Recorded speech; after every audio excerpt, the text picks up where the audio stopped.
Pinuri ni outgoing PNP Chief General Romel Francisco Marbil si Police Major General Nicolas Torre III na papalit sa kanya bilang hepe ng pambansang pulisya. Ayon kay Marbil, alam niyang mahusay si Torre at karapat-dapat ito na humalili sa kanya. Tiwala din siyang napili si Torre para sa pwesto dahil sa kanyang kakayanang mamuno at hindi lang bunga ng paghawak niya sa mga kaso ni na Pastor Apollo Kibuloy at dating Pangulong Rodrigo Duterte. Si Torre ang magiging kauna-unahang PNP chief na nagtapos sa Philippine National Police Academy.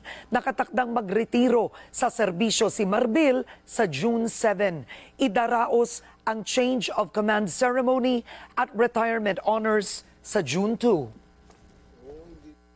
I know he's better than me. He can decide, he can do. So yun sasabi ko, partly, but mostly because of the leadership. Sabi ko, just continue the reform. Kung ano pa yung nakikita mong kailangan natin improve, kung ano pa yung pagkakamali na dapat kung, during my time, you have to correct it.